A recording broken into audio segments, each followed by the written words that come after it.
Lancaster is a small university town, quite close to the coast in the northwest of England, just below the Lake District. Fairfield Nature Reserve is in about 5 minutes walk of the centre of Lancaster, quite close to Lancaster Castle, and similarly a few minutes walk from the railway station.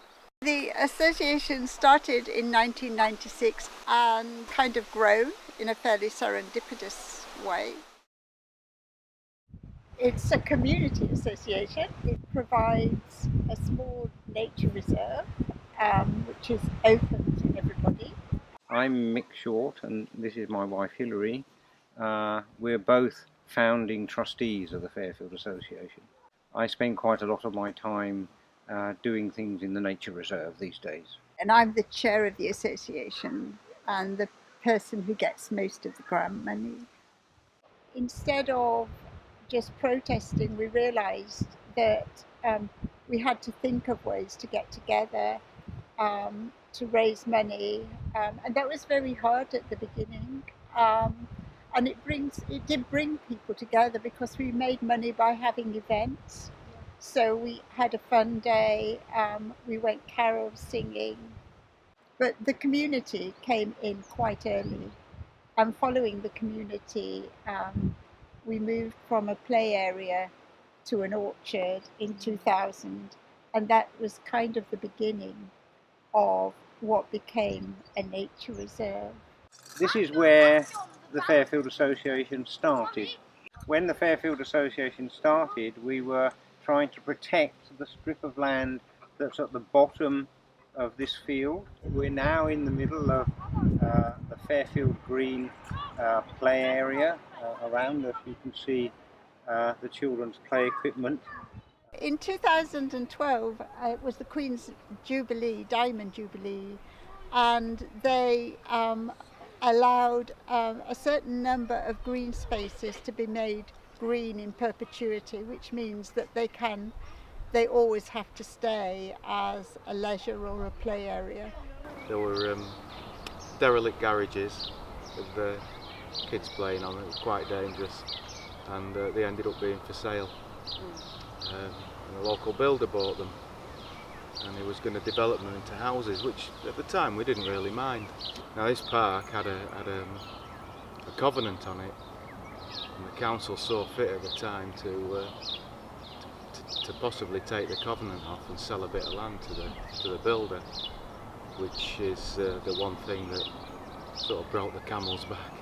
It really alarmed us that day, because we thought, with the covenant gone, once the builder's built his 4 or 5 houses, whatever his plan was, who's to say that somebody else or he might want to build more houses, and then this lovely little bit of green space that we've got could have been lost. So that was when we got involved. Not massively. The people at the head of the association have just been incredible, haven't they? So at the beginning of the association, they organised a little fundraising. What we wanted to do was, as a community, buy this land. Oh, we wanted to get. I think the builder was selling it for about £10,000 at the time, or something like that. And we little sort of fun day was set up, and there was like cake stalls and stuff. Pretty grim day. Everyone was in tents and coming along in their pack-a-macs and umbrellas and things. And Ian realised that there were no refreshments available. So we ended up running with a tea tray to all the different tents, taking mugs of tea and coffee to the stallholders. And after that, every year we set up our own refreshment stall. Just really enjoyed being part of that community, and the fun day just grew and grew. And it's now become, quite epic. The last one we had, there was a big stage of musicians and goodness only knows what, so to see how it's changed from that little bit with just a core few of the community being involved to suddenly like everybody coming here and really enjoying and celebrating the space that we've got. The biggest event in the early days was the tug of war, wasn't it? Yeah, the tug of war was so funny. All the kids, there'd be little kids hanging onto the rope, and as the rope was being pulled, their feet would leave the ground and they're dangling. It was really good fun. It all started from these few garages here. our children were very young when we were more involved in it. And then as they grew and left home, you know, you see more young families coming in and naturally taking our places. I think it gives the kids an ownership of the park as well. I mean, you see things like, obviously pre-lockdown, birthday parties happening. You know, whole loads of families come along with picnic rugs and cakes and balloons and things, and sort of sit themselves in the little section there. And, you know, I think little parties like that, no one's ever going to forget, you know, let alone the children, but just really nice memories that are being built all the time. I think most people in this area of Lancaster, and in fact from outside this area of Lancaster, see this as one of the nicest playgrounds in the city. What's nice about it is, I suppose, it's got that little parking area, so you can drive a little bit into it if you want to. Everybody always assumes that this playground is just run by the council. It isn't. The council are very kind enough to mow the grass for us, but that's about it, really. They also do safety inspections, but it's all maintained by volunteers. And I suppose, yeah, a lot of people's first contact with the association is by bringing their kids here. I could go over to that little slide over there and point to the 5 steps that go up to the small kiddie slide in the toddler area. I would say for hundreds of families around here, those are the first steps that any of their kids have climbed outside the steps in their house. And I remember my kids, I've got twins, taking their first faltering steps up there when they were 2. And you know, it's really nice to come back as a parent. My kids are 14 now, but I look around and I see the same sort of families doing the same sort of things in the same place. And it's nice to think that this playground is a real sort of hub for that. I guess that's my first connection with them is using this wonderful playground that was built. It's a really great space for people in the local community to come to, and it's really nice to sort of see regular people here and the same sort of families. And I guess what happens is the playground itself has different kind of phases, and that kind of grows up as the families and the children grow up and get older. So again, back in the day when my eldest was little, you know, there'd be her group of friends that would come here and we'd see the same group of parents, and it's really nice kind of bond that you have because you know, you make good bonds and good friendships with people who are your kids' age, and it was just nice to sort of see the same familiar faces. And then as my eldest grew up and got older, my middle one and my youngest one came through, and again then the playground is then passed on to a different set of families or a different group of people, or yourself if you've got more children coming up. So that's kind of one aspect. And then I suppose the other aspect is there are different areas of the Fairfield Association site. So, and as you grow up, either as children or as your own interests change, you might benefit from them in different ways. So at the start, we benefited from this playground, the kids playing it, and then as they got a bit older, just use the green space around it to play football or cricket. And then as they've got a bit older and too old for the park, they enjoyed sitting in the orchard or looking at the apples or picking the apples in the orchard. We get lots and lots of kids, sometimes in fancy dressed as the Oak King or the Apple Queen, and we sort of get our drums and our gongs and just march all the way up through the orchard and all the way back again, chanting, singing wassailing songs. We're now in the middle of the orchard area. This particular bit has pear trees just behind us, and we're in the circular area in the middle of the general orchard area. It has our Millennium Oak in the middle. When we upgraded the footpaths, we put in these tactile paving stones because one of our volunteers who does lots of work with children in the orchard is completely blind, and so he walked round with us and showed us where we needed to put the tactile paving at junctions. When I came to Lancaster and attended my first volunteer session back in 2006, I was struck by this circle and the tree in the middle of it. Back 14 years ago, I would say the tree was only about a third of the size that it is now. And it occurred to me that we could use this space and the orchard in general to put an event on in the winter. The association is very good at putting on events in the sunshine, Easter, summer, Apple Day in the autumn, but we didn't have anything in the calendar in the winter. The first one we did was 2008. Now the point of a wassailing is to protect the apple trees from the incursions of evil spirits. So traditionally, back in the 17th century, what would happen is you would have drums and pots and pans and gongs and lots of shouting and singing. People would fire blunderbusses into the air in order to scare away these evil spirits. And of course this sounds very superstitious, like a remnant from another time. But actually, interestingly, there is some evidence to suggest that it does have some scientific basis in protecting the apple crop. Enough noise and disruption actually apparently disrupts the breeding cycle of parasites that might otherwise burrow into the apples and damage the trees.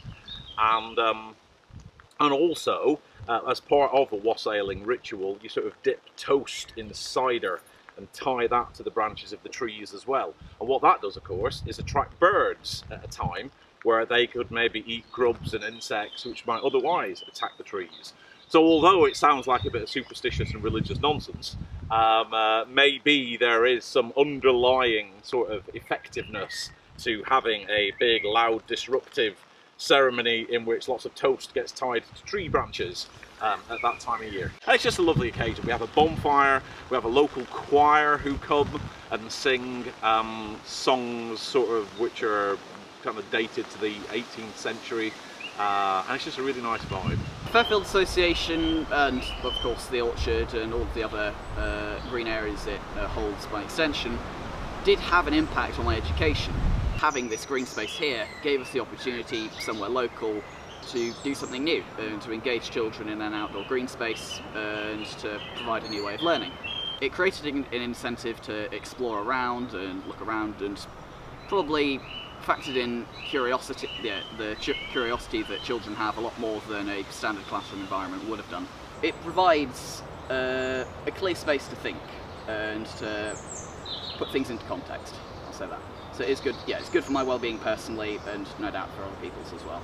It provides a very large green space for those living around the Lancaster area to look around in. It provides natural habitats for all sorts of wildlife. I think it's like snipe live in, go to some of the fields over that way, some of the wetlands. So yeah, it has an impact over a lot more than just this area. The first thing we should mention about the wildlife is the snipe. Snipe are a ground nesting bird which don't actually nest here. They overwinter in our boggy areas here. They're a small ground bird that nests up on the hills, and in fact some of them migrate to the Arctic, but they come to areas like Lancashire over winter. And we have an important area here, these marshy areas, and we have up to 100 snipe overwintering here. We don't see them very often, but we do have brown hare in our fields. We have some roe deer, fox. We don't have rabbits, thank goodness, because they tend to eat our saplings. We have a group called the North Lancashire Wildlife Group, who do a regular blitz of the insect life, especially moths. And then we have the flowers, and a few years ago I did a count, and I think I got up to about 80 different species of flowers that we have on our nature reserve. Most of them are very common, but we have some nice not so common ones. The place we're standing now was some muddy fields, rather neglected, with what was supposed to be a footpath running through them, but it was so muddy that very few people used it. And the association got the idea that something could be done about it, and applied for a Millennium Grant, because there were lots of grants in 2000 for community projects, to turn it into a community orchard. And the community part means that everybody's entitled to be a member of it, anybody can come and participate. So with the fauna, it's mainly kind of like a local space, really, I think, for me and my family. We're now standing on what we call the fauna footpath, which is basically a path that goes from the entrance to the orchard around the edge of the fauna part of the nature reserve to the bottom of Cromwell Road. Fauna was the first bit of nature reserve that we had after the orchard, and essentially it's the set of fields that go from here down to Lucy Brook, which is where that first line of trees and hedges are at the bottom. And then it goes around the corner, the path goes around to the left in a moment, and there are more fields around there. When we extended the nature reserve by buying the fields that we call the flora fields, because we wanted a flora and fauna nature reserve, they're the fields that are beyond Lucy Brook. Well, my eldest daughter volunteered for the Fairfield Association when she was doing her D.V, so she helped sort of lay some of the hedges and do some of the planting and stuff like that, so that's quite nice for her and for us. As we sort of take a walk, we can see the sort of work that she's done, and then we also contribute just to the Fairfield community just each month as well, just to kind of try and help support that. So yeah, it's just like a really nice local green space, really, and we're really grateful for it. We think it helps everybody in the community have access to a safe space, and a space that's really enjoyable, and a space that, in my opinion, is really important. So I think it contributes to the community's well-being, and then I don't know if this sounds silly, but I think that has then a knock-on effect, because I think if people are happy and have access to somewhere like this, I think they kind of become happier people, and then the people within the community, so they feel connected with nature, but they've got that sort of something in common as well. So when you walk around here, or you walk up the new path at Ponywood, you tend to see similar sort of people, and you sort of have a shared connection, I think, a shared space that it doesn't belong to anybody, it belongs to everybody. For me personally, it's tremendous. It's having this nature reserve right on my doorstep, and when I walk around here, or I jog around here, or if I'm working here, I can see the impact it has on everybody else. I mean, there's so many dog walkers. There are parents bringing their children round, particularly when the calves are born, sort of around about March, April. And I think it's a kind of introduction as well to a lot of children, because the houses around here, many of them in that direction, they just have little terraces with small backyards. So to actually have this wide open space that you can walk through, okay, not in, because it is either for grazing or for nature, you can walk through it, and even the orchard certainly, you can walk around, you can touch everything. Yeah, I'm sure it's great. We have a 50-acre nature reserve here, and 90% of the maintenance work is done by volunteers. So there's quite a lot to organise. We have a wonderful group of people. I guess we have in total about 60 or 70 people who from time to time help to maintain the reserve. We've been scything this morning. This is a scythe. We look after our hedges, we dig ragwort out, we keep our paths clear, all sorts of things. Some of the memories are the funny ones, like when we first got waders, I was so excited, because you've got like these big rubber like galoshes that on me come up to about here, with great big wellies on, and you wade into this muddy, stinking, cold, wet pond and do whatever, you know, is required, clearing out the sort of sludgy stuff. And one, I think it was last year, we put nests, and Graham had labelled them with different names, like one was called Emma, for example. I think one of them saw a duck's nest, but none of the others. So there was plenty of, you know, it was great fun putting them in, and not knowing what was going to happen, but being able to kind of get reports back every week about, well, you know, any action in the duck's nest, and there was one, and we refreshed them again this year. So I suppose it's when you get to do something like that that's a little bit out of the ordinary. You know, how many people have waded into muddy ponds to set up ducks' eggs with the name on it? It's actually quite a good plant in terms of wildlife because it does, I can't remember the name, I think it might be the cinnabar moth, I don't know, but its caterpillars really love the flowers and they will, I mean that's great. But the problem about ragwort in a field where there are cows or sheep or horses grazing is that it's actually poisonous. So to them, it has to be dug out if it's used for grazing or if it's cut down and used for hay. So that's our job every year, is to dig out the ragwort, preferably, actually dig it out, the whole roots and everything, preferably before it flowers. So as part of the Pony Wood project, we upgraded all the footpaths. The original intention for Mr. Dawson was that the trees here in Pony Wood were going to form the beginning of a line that would go all the way across to the castle. So there'd be a kind of avenue of trees, but for some reason or other it never happened. When we came to look at these trees, they are not, they're not, as Mick said, they're not naturally suited to being on the top of a hill. They're grafted, some of them, because they're quite exotic species for the north of England.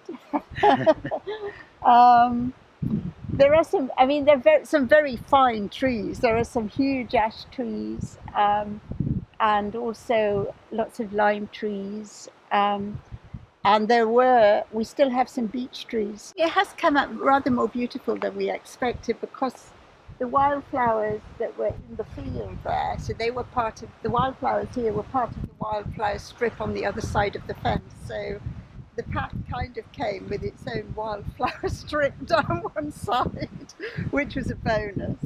And it is a fantastic view, you know, from up here. I love that people love walking through the nature reserve, and when you see families coming through, it's really heartwarming. And it tends to be quite quiet, doesn't it? It's peaceful. Yeah. It's a little peaceful oasis. Yeah. It's very rare that there's anyone else around, is it? Whenever we walk through. It's just a force for good, isn't it? It is. And if they want to get involved, I'm sure they can. You can get involved on many levels. And I think especially if you're a young family, it's a really, you know, new to the area, it's a really nice starting point. It's absolutely about conservation, it's absolutely about preserving a little bit of the countryside on people's doorsteps. It's felt like this perfect sort of balance of urban and rural, and I think that's kind of what the association is trying to maintain. And there's an ecological reason for that as well. I mean, we are essentially an air corridor to the estuary. This is why we're starting to attract much more interesting wildlife and bird life to the reserve as well. And I think it's really important for certainly people, for instance, who haven't got gardens or they've only got yards or they live in a place where they haven't got either. I think it's really important to be able to get out and get some fresh air and kind of connect with nature and just have greenery around you, and I think this is a really great space to be able to do that. You know, we started in 1995. So what's that, 25 years ago? If we're going to make our half century, we're going to need more young, enthusiastic people to stick their neck out and get involved, tell us we're doing things wrong, tell us though what we should be doing differently, and putting it in the context of you know, the bigger, probably, you know, climate battles that are being fought, and to see of it as a little patch of ground that is worth fighting for. We're going to need some new, fresh recruits. If you're local and you haven't already walked around the Fairfield Association, the nature reserve, do so and think what it would be like if it weren't here. If you didn't have an orchard where you can pick apples or pears or plums, if you didn't have apple days and things like that. And what would happen if you didn't have this green space for wildlife right on the outskirts of the city that you can walk around at any time? Yeah, I mean, just think how much you value it. So I would encourage the public to, well, perhaps volunteer if you have the time. to preserve this green space that is, well, so prevalent in our lives. If you're a young adult and you volunteer, I think you see the good that your work does, and you see the good that your volunteering does, but also you gain a lot of skills generally, but I think you gain a lot of sort of social skills as well, if that makes sense. You know, you're kind of mixing with people of all ages who all help out, and that's a really important thing. And you know, there isn't like an age barrier on people volunteering, so people that do it make really good bonds and have really good connections and friendships. If you want to join the Fairfield Association, it's not difficult. We have a website. You can become a member. It's free. It's a community organisation. Everyone in the community is part of it, whether they want to be or not. And that's why we have, for instance, free membership, because we want everybody to join. We do get volunteers from all over. We get financial contributions from the people who do make contributions from all those different areas. And it's just very nice to feel we are part of the community. Local schools use it, and so on. And you know, we don't sort of feel we're giving messages to the community, we just feel we are part of it. And although you can't go into the fields, you know, we are also creating meadows which are beautiful in the early summer, and you know, you can hear the birds. There's a lot of bird life and animal life, and people just enjoy. If you've been watching this video, I hope you've got a lot out of it, and thank you very much. And I would also like to say thank you very much to all those people of the Fairfield area who have volunteered to come out and present their experiences.